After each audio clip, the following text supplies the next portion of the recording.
commend this statement to the House. The Minister, Katie Lamb. Thank you, Mr Speaker, and I thank the Minister for advance sight of her statement. In January, the Home Secretary said the government would conduct 5 local inquiries into the rape gangs which have terrorised so many innocent children. Over 3 months since the government announced these local inquiries, Tom Crowther KC, a barrister invited by the Home Office to help establish them, knows almost nothing about their progress, and neither do we. Why is the framework for local inquiries now being led by ministers rather than by independent voices such as Tom Crowther?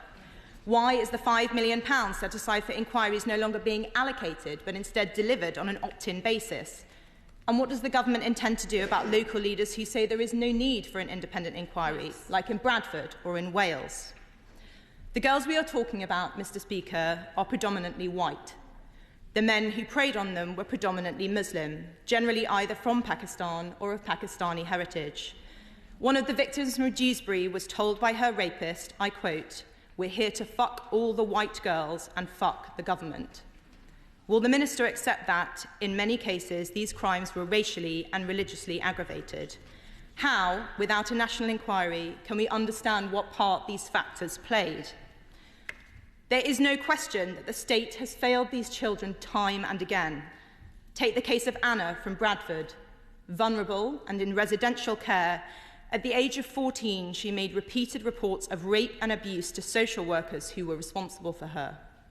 But just the following year, aged 15, she married her abuser in a traditional Islamic wedding ceremony. Far from stepping in to stop it, her social worker was aghast. The authorities then arranged for her to be fostered by her abuser's parents. The ringleader of the Rochdale rape gang, Shabir Ahmed, was employed as a welfare rights officer by Oldham Council. And yet not one person, not one, has been convicted for covering up these institutionalised rapes.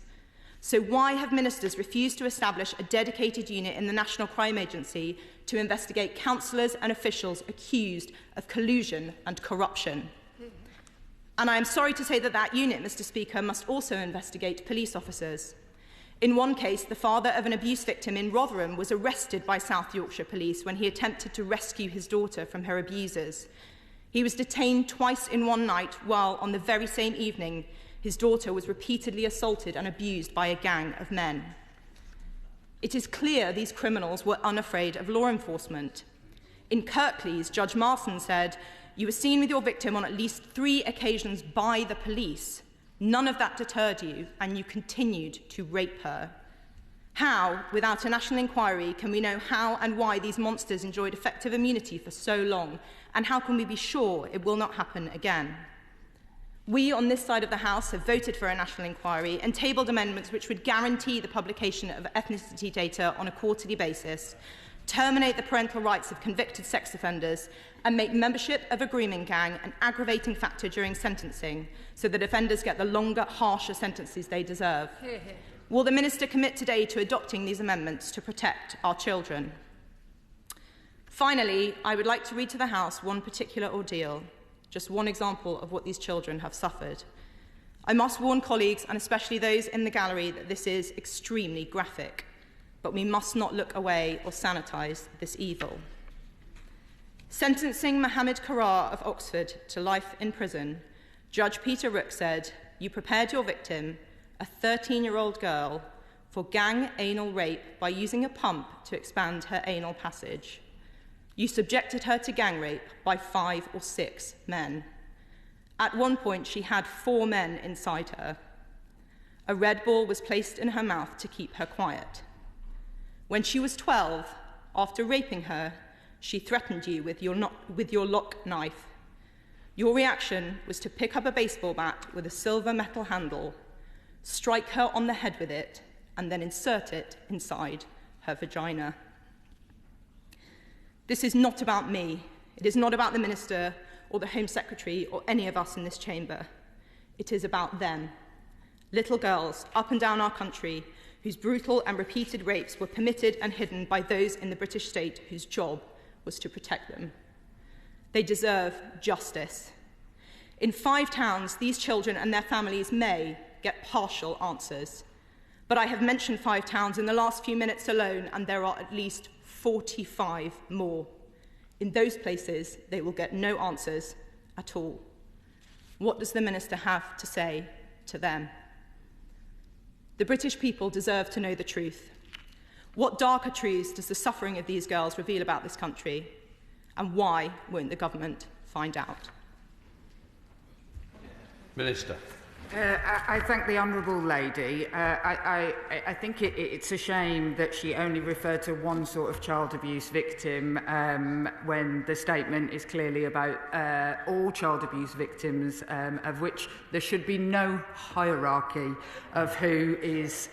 We are talking about also children raped by their fathers, raped in other circumstances, in children's homes and institutions for many, many years. And I think it is a shame that she didn't speak about any of their experiences, notwithstanding the very graphic and upsetting stories that she did tell. Obviously, I have worked for many years with those exact girls, and actually much of what the Honourable Lady already knows is because of inquiries that have already occurred, such as in Rotherham, such as in Rochdale, such as the 2-year inquiry as part of the ICSA panel, which she didn't refer to at all, which clearly looked into lots of areas and was a statutory inquiry.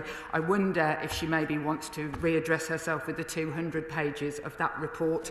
I understand the sense of anger and urgency over the issue from the Honourable Lady. None of this is her fault. She wasn't there at the time, but she works with the shadow ministers who sat in offices where I now sit, who did not lift a single finger when it came to the J inquiry on any of the recommendations it contained. Take the Shadow Home Secretary, who spent almost 2 years he spent as the Minister for Policing and Crime. He had 352 external meetings he held during his time in that role. 352 external meetings, including 23 separate meetings on policing of protest. Not once did he hold a discussion on grooming gangs or what the police were doing to investigate them. Not one meeting with the police, or with victims, or with local authorities, or with Alexis J, who had some choice words to say about some of the special advisors. I don't know if she knows who that was, in the department when she was trying to get her requirements across the line.